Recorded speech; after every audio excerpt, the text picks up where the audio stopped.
प्रभु यीशु के सामर्थ्य नाम में आप सबको जय मसीह की। Praise the Lord. आइए आज की सुबह हम प्रभु के वचन की ओर अपने मन को लगाएं। मेरे साथ भजन संहिता उसका 119 अध्याय और उसके 18 वचन को निकालिएगा। यहाँ इस प्रकार से लिखा है, मेरी आंखें खोल दे कि मैं तेरी व्यवस्था की अद्भुत बातें देख सकूं। Praise the Lord, hallelujah. परमेश्वर के लोगों, एक समय की बात है, हम कार से कहीं यात्रा कर रहे थे। काफ़ी गर्मी का समय था, अंदर एसी चालू था और सब कुछ अच्छा लग रहा था। बाहर के प्रभाव से हम बचे हुए थे, पर धीरे धीरे मौसम ने करवट लिया और बारिश चालू हो गई। बारिश का प्रभाव ये हुआ कि अब कार के भीतर में जैसे बारिश चालू हुई, कोहरा जमना चालू हो गया, भाप जमना चालू हो गया और चीज़ें अचानक से धुंधला होना चालू हो गया। फिर तुरंत हमने ग्लास साफ किया और साफ साफ देखने लगे। ऐसा लगा मानो कुछ हुआ है अंदर में, और बाहर की चीज़ें जस की तस थी, पर अंदर के प्रभाव के कारण हम बाहर के वातावरण को देख नहीं पा रहे थे। कई बार हमारे आत्मिक जीवन में कुछ ऐसी बातें होती है, हमारे फैमिली लाइफ में, हमारे जीवन में कुछ ऐसी बातें कि बाहर का वातावरण जैसा होना चाहिए हम देख नहीं पाते। कई बार प्रभु की योजना को हम समझ नहीं पाते कि मेरे जीवन में क्या प्रभु की योजना है। आज बहुत से जवान हैं, बहुत से लोग हैं जो परमेश्वर की योजना को समझ नहीं पाते और अपने जीवन को नाश कर बैठते हैं। समाचार, न्यूज़पेपर, सब कुछ इन खबरों से, इन शोक के खबरों से भरा पड़ा है। प्रभु के लोगों, परमेश्वर का वचन हमें कहता है, दाऊद कहता, प्रभु मेरी आंखों को खोल ताकि मैं तेरी व्यवस्था, तेरे अनुग्रह की अद्भुत और रहस्यमय बातों को सीखूं और जान सकूं। प्रभु के लोगों, अपने समय का सबसे श्रेष्ठ नबी, भविष्यवक्ता एलीशा था और उसके पास एक शिष्य है जिसका नाम गेहजी है। आप जानते हैं उसे। और उसके जीवन के विषय में हमने अध्ययन कर पाया कि धन के लोभ और लालच ने उसे ऐसा कर दिया कि वो अपने अगवे गुरु स्वामी को झूठ बोलकर भाग गया और जाकर नामान सुरयानी से पैसा ले लिया, धन ले लिया और छुपा के आके कहता है अपने गुरु को कि मैं कहीं नहीं गया था, तेरा सेवक तो यही है। सोचिए, अगर वो ईमानदार होता तो वो अगला एलीशा बन सकता था, पर धन के लालच ने उसके अंदर में ऐसा कोहरा जमा दिया कि बाहर प्रभु की योजना उसे दिखाई नहीं दी और परिणाम वो कोढ़ी होकर परमेश्वर के सेवक के सामने से, परमेश्वर की सेवकाई से निकाल दिया गया। कितना दुखद है ये, कितना दुखद है।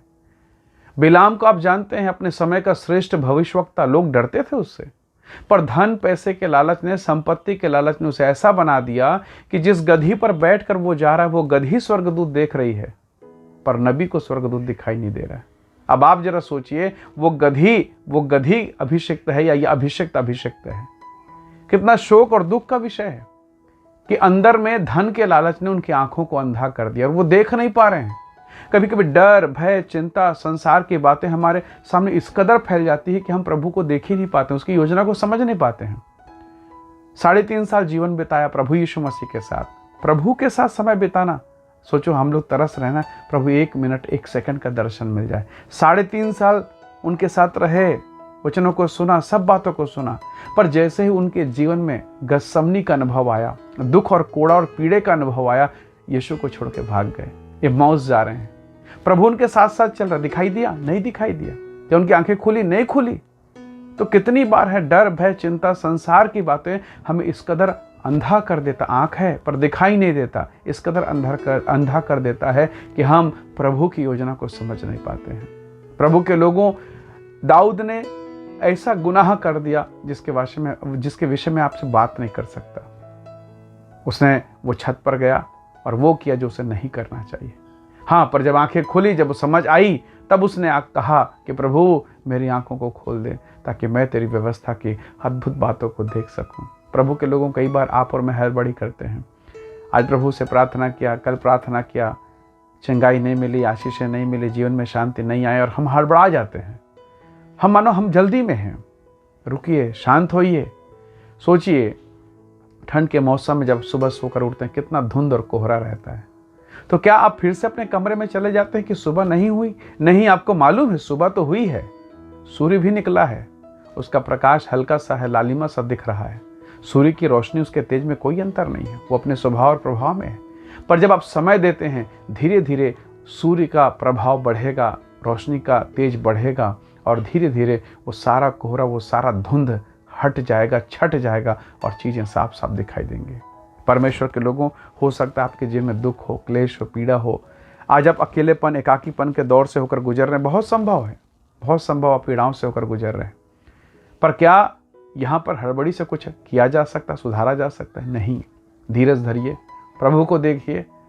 बाइबल कहती है मलाकी 4:2 में, तुम्हारे लिए जो मेरे नाम का भय मानते हो धर्म का सूर्योदय होगा और उसके किरणों से तुम चंगे हो जाओगे। प्रभु अपनी रोशनी भेजेगा, परमेश्वर अपना अनुग्रह प्रकट करेगा और आप देखेंगे, आप गवाही के साथ लौटेंगे और कहेंगे कि परमेश्वर, मेरा परमेश्वर भला है। जीवन में उतार चढ़ाव आते हैं और इनका आना भी जरूरी है, क्योंकि ये उतार और चढ़ाव हमें प्रभु के साथ बने रहने में सहायता करते हैं।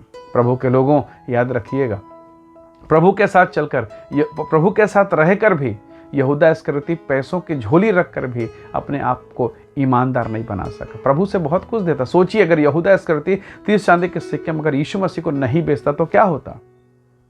कौन से पोजीशन पर होता? उसका कौन सा नाम होता?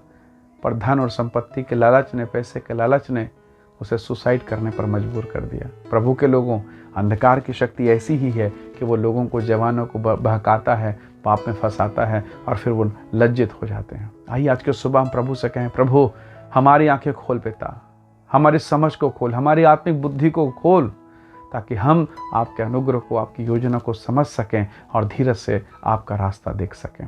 आइए दुआ करें। सर्वशक्तिमान पिता, मेरे प्रिय लोगों को तो ब्लेस कर, आशीष दे, इनकी आंखों को खोल, इनके मन मस्तिष्क को खोल प्रभु। हम सब पर दया करें और वो योजना जो आप हमारे लिए बना कर रखे हमें दिखने पाए प्रभु जी। जो चीज़ें धुंधली कर रही प्रभु हमारी आंखों को, वो सब तमाम चीज़ें हमारे जीवन से दूर हो, ताकि हम साफ साफ देखें, आपकी महिमा को देखें और आपकी स्तुति करते हुए निरंतर आपके प्रेम में बने रहें। धन्यवाद पिता, प्रार्थना सुनने के लिए प्रभु यीशु के नाम से मांगते हैं, आमीन आमीन। प्रभु आपको बहुत आयत से आशीष दे। धन्यवाद। जय मसीह की। Praise the Lord.